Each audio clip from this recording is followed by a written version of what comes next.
તો જય સ્વામિનારાયણ. મકર સંક્રાંતિના લાડુ બનાવીશું.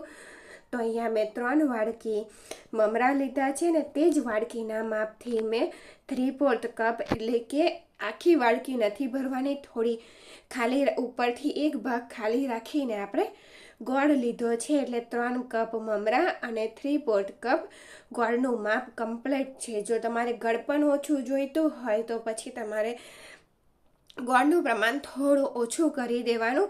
પણ જો ગોળ ઓછો થશે ને તો મમરા બધા તેની અંદર સેટ નહીં થાય અને મમરાના લાડુ છૂટા થઈ જશે. તેટલા માટે આ માપ એ પરફેક્ટ છે. તો મમરાને પહેલાં આપણે કુરકુરા કરવા માટે થોડા મીડિયમ ગેસની ફ્લેમ ઉપર થોડા શેકી લઈશું, કારણ કે અત્યારે મોસમ પણ વરસાદ જેવો બની રહ્યો છે એટલા માટે. તો જો મમરા શેકાઈ ચેક કરી લઈએ શેકાયા છે કે નહીં. એક મમરો હાથમાં લઈ અને આ રીતે દબાવી જોવાનો. જો આ રીતે ચૂરો થઈ જાય તો મમરા શેકાઈ ગયા છે. આપણે એક વાસણમાં તેને ઠંડુ થવા માટે રાખી દઈએ. અને અહીંયા મેં 1 ટેબલ સ્પૂન જેટલું ઘી લીધું છે અને તેની અંદર જે આપણે ગોળ લીધો ને તે ગોળ ઉમેરી દેવાનો. અને જો મમરાની લાડુની રેસીપી તમને ગમે તો મારી ચેનલને લાઈક કરજો, શેર કરજો અને સબસ્ક્રાઈબ કરજો. તો ગોળ સરસ રીતે મેલ્ટ થઈ ગયો છે અને આ રીતે તેની અંદર મોટા મોટા પરપોટા આવવા લાગ્યા છે. અને ગેસની ફ્લેમ તમારે ગોળનો પાયો બનાવો ત્યારે તમારે ધીરી જ રાખવાની છે.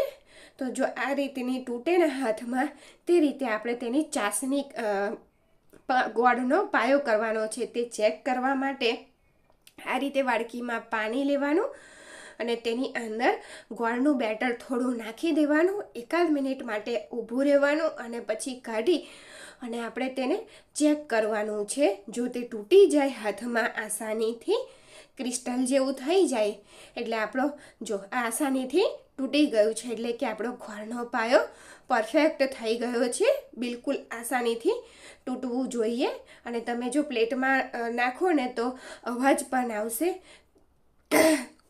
તેવો પાયો થવો જોઈએ. અને ગોળનો કલર પણ જુઓ પહેલાં કરતાં ઘણો ચેન્જ થઈ ગયો છે.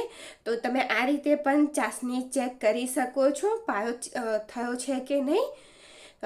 તોડીને પણ ચેક કરી શકો છો અને કલર પરથી પણ તમે ચેક કરી શકો છો. તો તેની અંદર ગેસની ફ્લેમ મેં બંધ કરી દીધી છે અને શેકેલા મમરા ઉમેરી દીધા અને ઝડપથી આપણે મમરાને ગોળ જોડે મિક્સ કરી દેવાનું છે, કારણ કે ગોળ એ જલ્દી ઠરી જતો હોય છે તેટલા માટે.